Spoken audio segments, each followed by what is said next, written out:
Games, games, games. All I hear is games, which is just as well, because that's what we do here on ChinnyVision.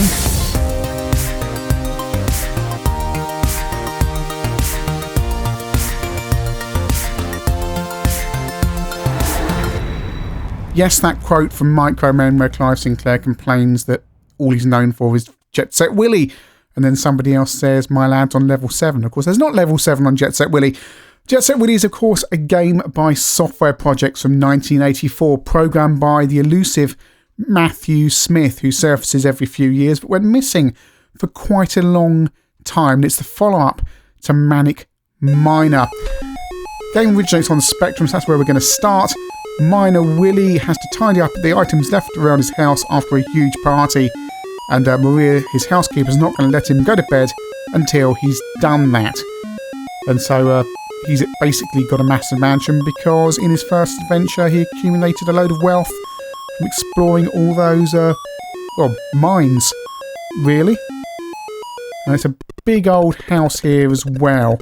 So you start off in the bathroom, as featured on the cover, where Miner Willy is basically throwing up down the toilet.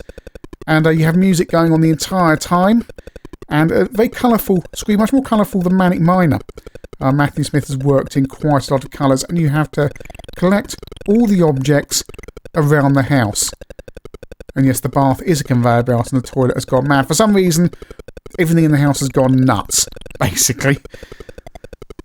Miner Willy can jump and basically do everything he does in Manic Miner, but the difference is you can go between rooms in this. Manic Miner, the progression is linear. You have to complete one cavern and go to the next cavern. On here you can wander around freely. Game also came out on the C64, different tune and different stairs as well. It's a fairly authentic port on the C64.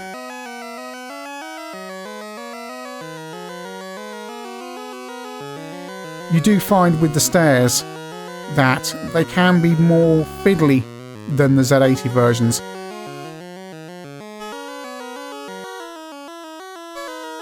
They sometimes come off in the wrong place. But again, we'll come to that later.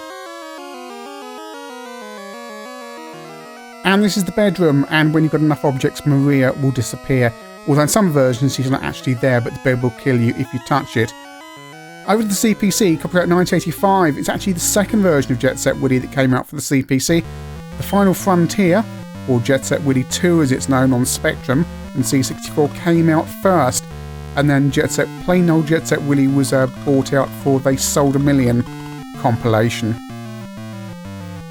Jet Set Willy and Jet Set Willy The Final Frontier /2 are basically the same game with extra screens, so between the top landing and the bathroom there are more screens and so on. So you've got the original screens, you have more screens as well. Go into the bed and I'll show you the difference. If you get too close to Maria, she will shake her hand at you to point you to go away. Down the stairs we go. Jump through the stairs, note that. Easy to jump through the stairs on the Z80 versions. And we're going to go through here to the chapel.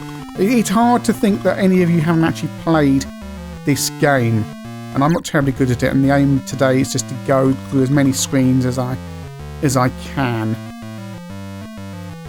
Chapel has one of the biggest baddies in the game, this face that goes up and down, which also appears on the Die Mortal screen right at the bottom of the map, which if you see it, basically you're dead and it's game over. Over to the MSX, which I'm loading from tape. And because I'm loading it from tape, I'm going to have to do the copy protection. Yes, I've got the original inlay out, and you've got to copy the codes from page 4, position F0, and select the right codes. And colour photocopies didn't really exist in the day, so people used to sit at school and copy out the entire chart, which must have been a massive task.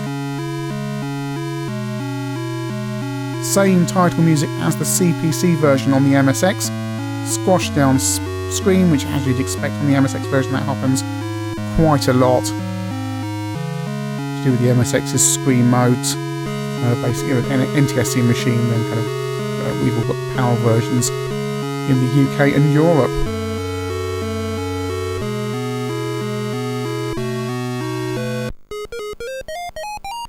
But when you go into the game, it's not the same music as the CPC version. But graphically, it's very similar. It's like a hybrid of the CPC and Spectrum. And none of the... Well, I've not seen any colour clash. Perhaps there is.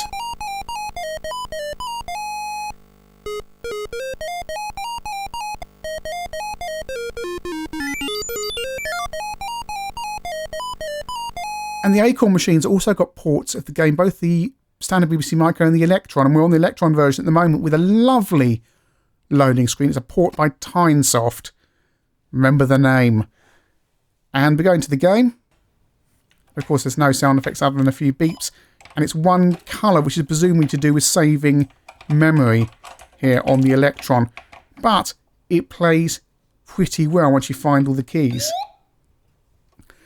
The time is 7 PM and you have until midnight to collect all the items. And there's only basic sound effects here on the Electron, jumping and collecting objects and so on. No music or anything like that. As we're on the top landing there, the stairs are the same as Z80 versions, but if you notice the barrel, it comes down further than on the Spectrum and Amstrad versions. There's little differences like that between the versions that they tend to be quite consistent, but there's tiny, minor differences that can trip you up. If you're the kind of person who can complete certain screens almost up by muscle memory, then you can be fooled by some of these versions. The BBC Micro version. Now, I've got a technical problem here because when I run this game, you'll see it flickering at the moment, and we'll now make it stop, but it will look a little bit blurry. When I run the game on my master with a BBC B ROM, I do get this weird interlaced effect on the game that glitches horribly, and I know other people have got this game running absolutely fine, so I don't know what's going on, but I don't want to open up my BBC and get the SD card out and start changing things around. So what I've done is I've just done a quick effect here in the edit, so you're watching a slightly reduced quality version of the screen. But suffice to say, it's the same as the Electron version, really. It's a fully complete version of Jet Set Willy. It's just, on my master here, I'm getting glitches. Crossing across to another Tynesoft version, the Atari 8-bit with a wonderful Rob Hubbard tune playing. And we said about differences between the versions. Now, long-term viewers of ChinnyVision will know we visited the Atari 8-bit version of Jet Set Willy before. And, yeah, what do you say, really? This first screen is a very good example of the kind of mess this version is. Baddies that are far bigger than other versions make them harder to jump over. Screen layouts that are completely messed up. Baddies that move around jerkily on a system that has hardware sprites. I mean, that barrel's moving really far down here. That's an obstacle that basically doesn't exist for all intents and purposes on the Spectrum original version. And here on the Atari 8-bit, it suddenly makes it a massive timing problem to get past that. It's nuts.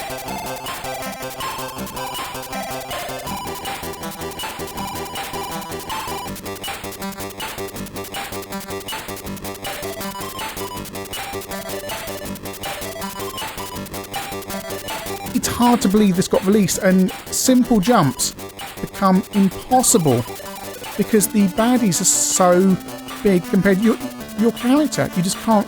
You have to be pixel perfect to clear them, and it's really difficult. Just did it. And you get these lovely gradiated backgrounds, and you've still got the Rob Hubbard theme tune. Trying to think of positives here. But this version is a complete and utter mess.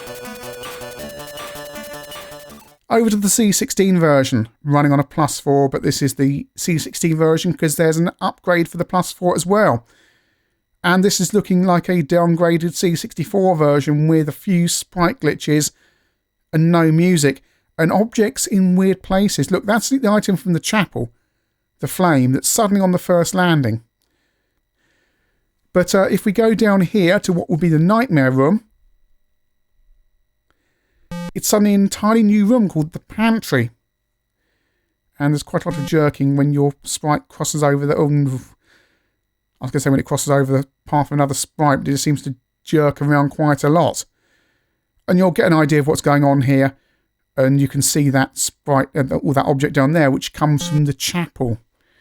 normally, that flame. Let's try and go up here and show you if I can. Because we're all expecting the chapel to be through here, right? Oh, didn't work.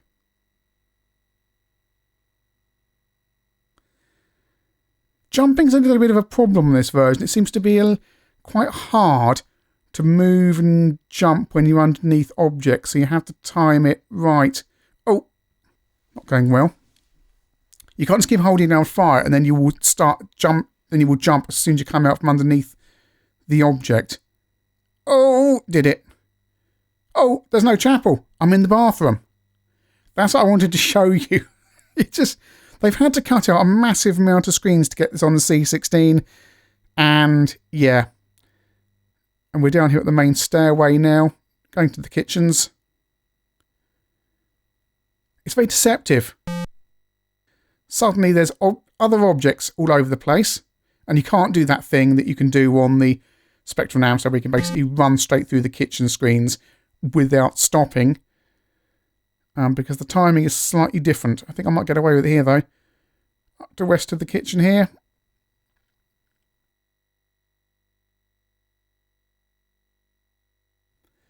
I don't expect the fridge to be there. No, it's not. We're into the back stairway. It's a very cut down game. Back on the specky. Rest of the kitchen. Of course, you expect to come to the cold store.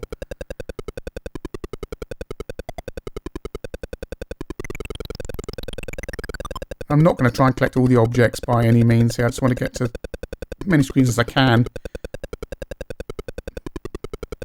And of course, I'm incredibly out of practice on this. So I'm probably going to jump down there. Just get down. Oh, get one in the right moments. The Spectrum version is the de facto version. It's the original.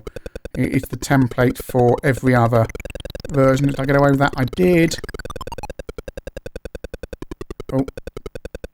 Temptation to collect low-hanging fruit. Too great. Into the back stairway, which is laid out properly. With all the correct bits. Keep that in mind again. So there are abominations to come. And tool shed and back door are all down there.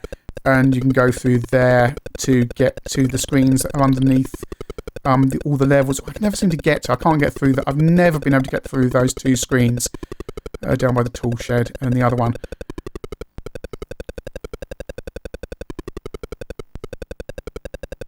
Acorn Electron version. And the cold store is all there. All the screens, despite the memory limitations and all the technical limitations, are here or on the Elk. And it's all good. It's a monochromatic version of the game. It works pretty well.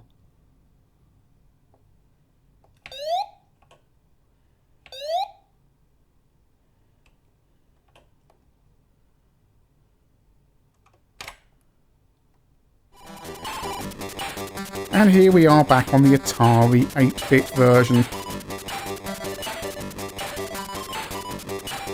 With some really badly moving around postman pat sprites, waving knives. Really jerkily. How did this game get released? On the original review, I was genuinely astonished this game was so bad. I'm used to it now. I can't fake, surprise at how bad it is, because I know how bad it is. The tune is fantastic, but goodness me, I mean, what's that down there? A duck moving around? It's supposed to be a penguin, I know, but I mean, you're missing so much from these screens as well. All the screens are here, but all of them messed up, and it's not memory, it's laziness.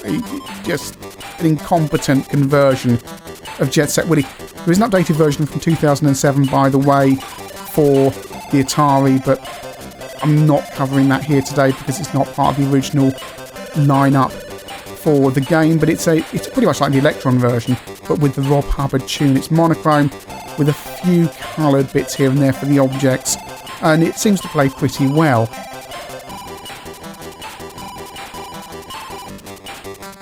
Speaking of updates to the game, on the Spectrum there is a large modding community, and software to mod the game came out in the 80s, and so many different versions you can download. And the back stairway there, what a mess. of a screen as we go down to the back door here. Lovely coloured gradient backgrounds. That's pretty much all you can say about this version of the game. Toolshed's going to be even less passable, isn't it, on this version of the game? I've only got one life left because it's so hard to clear objects. Back on the C16 version.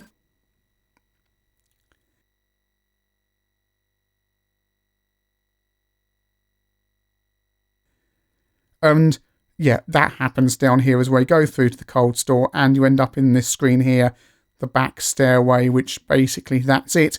That's as far left on the game, or west on the game, as you can go because of memory constraints. But I'm afraid, and here we are on the Plus 4 version, you'd expect the Plus 4 version to, with its 64K, to be the same as the C64 version. No, it's a complete and utter mess. Yes, it has extra screens, but it has screens that are completely and utterly messed up, like the back stairway here. And you go out the back door, and you might be expecting to go to the beach.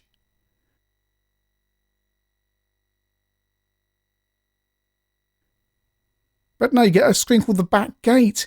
This is the Plus 4 version, a machine that could easily run Jet Set Willy, and all they've done is slightly upgrade the C16 version but not get it right. This is what they should have seen, the beach. And here we are on the CPC with some lovely beach-like colours, well, the yellow. Anyway, we jump over there and we go to the yacht.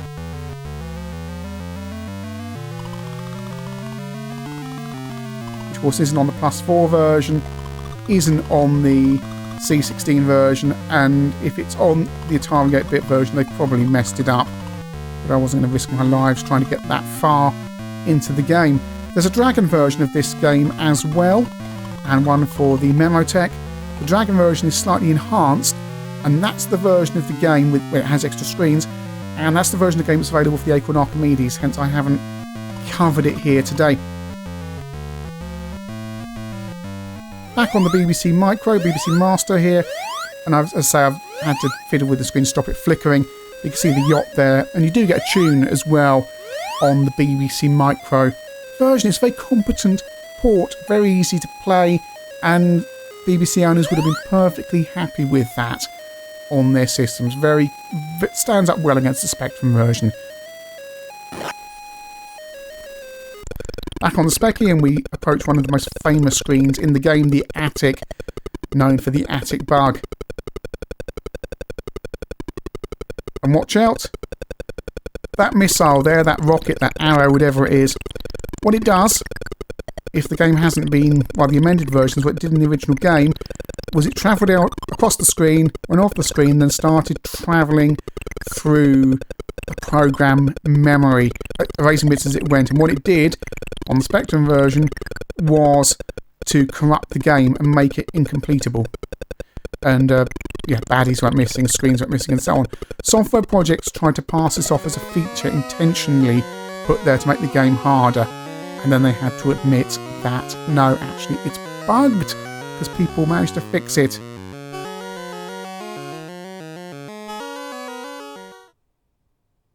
On the Electron version, yeah, the Attic's all there. Some of the versions fire the missile, some don't, and I've never worked out why, because you get the other missile here on the Electron, but you don't get that first missile, and I wonder if that was, I don't know, if it was removed from some of the other versions in case it caused the bug. Don't know. Once you get past the No Man Looney on the Spectrum, you get to some of the hardest screens in the game on the roof. And, well, this isn't one of the hardest screens in the game, but you start to get into them as you go across the top of the house.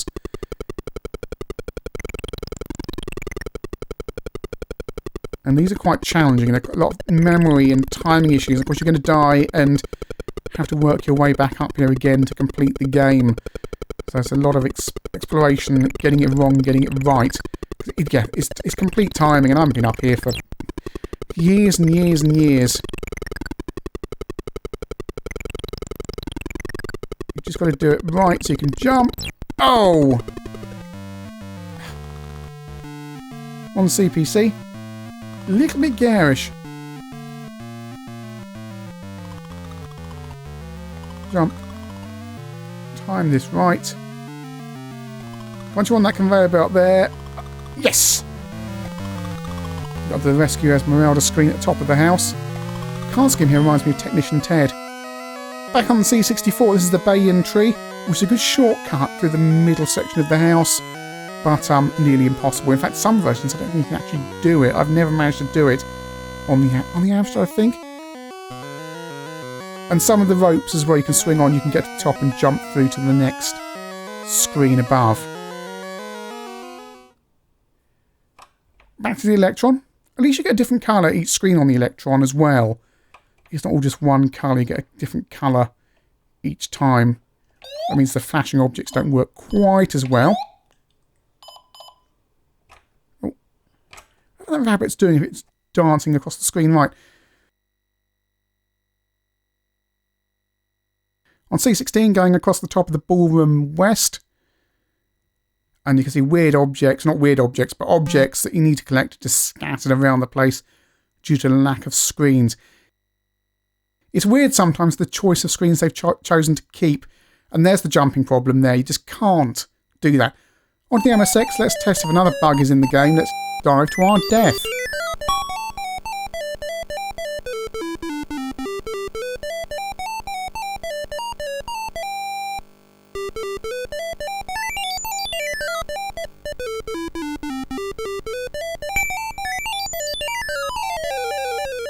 And we should just die. Yeah, we're going to die. Oh, look at that glitching there. Yeah, some of the versions do this, some don't. Yeah, if you fall into a screen, you just die over and over and over again.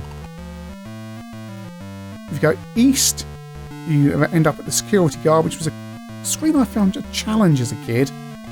I actually worked it out with my mate how to do it. It's just a question of positioning yourself properly, but hey, when you're kind of 8, these things are harder than they perhaps are. On the drive as well, some of the versions you can't go right to left, apparently. I'm not sure which versions those are, but I seem to remember being told that. And you'll notice there's stuff underneath the security guard there that is accessed via the tool shed and those screens to get down there, and I can't do that really. I'm not a good enough player.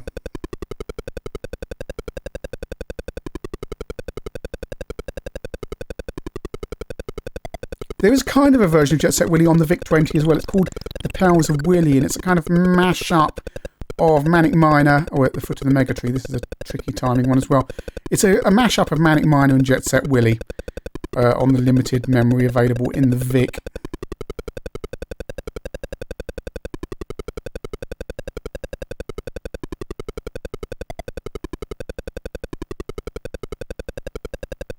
Not going to try and get the objects. Oh! Well, I promise you, I'm not using a collision detection cheat there. I did colour clash, but I evidently didn't touch the baddie, or the collision detection so bad that I did, but it didn't register it. But I think Jet Set Willy is actually pretty spot on for collision detection on the Specky. The Nightmare Room exists on the Atari 8-bit, and, well, Nightmare would just about be summing it up. Why does the Maria sprite only move up in the unlifted way? That always seems to be the thing, that some of the sprites don't move the entire height of the screen.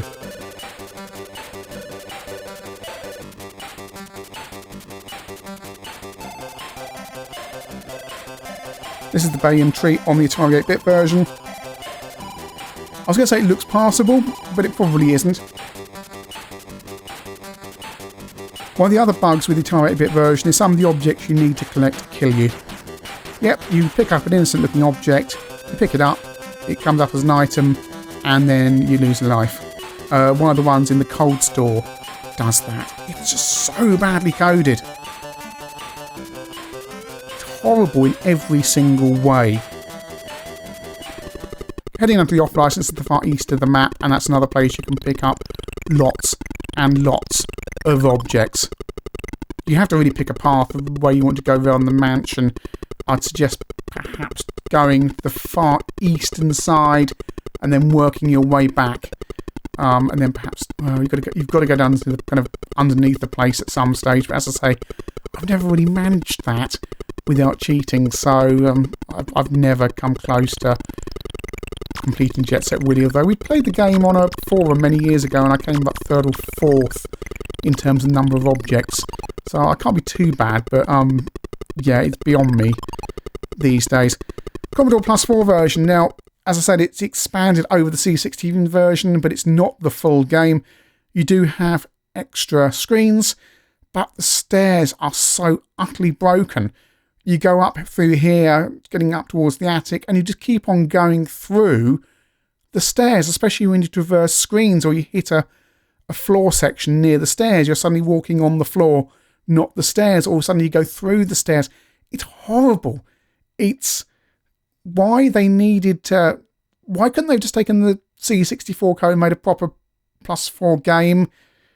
I don't know. It's almost like they made this much of the game for the C16, then had to cut it down to fit in the memory and went, oh, we know what we can do. We can put this out as a Plus 4 version without ever properly play testing it. It's pretty terrible. It's not even worth it.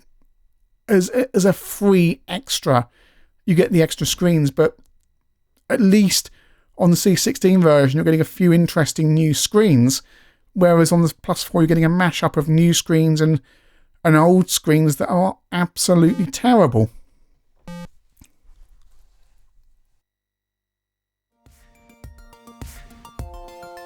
Jet Set Willy is an absolutely seminal game by Matthew Smith and Software Projects, no question about that, and the place to be is the Spectrum version, and if not, the Amstrad CPC or MSX, because they're deriving from the original code. C64 and the BBC Micro also have really good versions. Probably the BBC Micro actually edging it in terms of authenticity, because it doesn't mess around with the stairs. The Electron as well, actually. It's monochrome, but you've got to make sacrifices on a cut-down system, and in playability wise, it's the real deal. Then we come to the C16 Plus 4 and Atari 8-bit versions, and they are from terrible to diabolical. C16 version, you can understand why it's cut down and it glitches, but there's a semblance of Jet Set Willy there. But yeah, I suppose if you've got a C16, you'll put up with it. Plus 4, really, there's no excuse. The machine's got enough RAM. Why this mess exists, I have no idea at all. The Atari 8-bit version, fantastic music, lovely colours, that's about it. How on earth this game got out, I have no idea. Tynesoft should be ashamed of themselves, especially when they coded the Electron and BBC Micro versions, which are, for all intents and purposes, perfect. But the Atari 8-bit version is mind-numbingly messed up. Whole screens are messed up because they've lazily ported the screen layouts and then not resized them. It's just completely bonkers. Any playtesting at all would have shown up the problems with this version, but no one's playtested it. Nobody at Tynesoft cares. It's completely baffling, and I suggest the reason you play it is from curiosity. As I say, completely seminal game, one everyone needs to play if they haven't, but everyone has played it, haven't they? So if you have played it, the version I suggest you check out is the Atari 8-bit version, because goodness me, we all need a laugh sometime, don't we?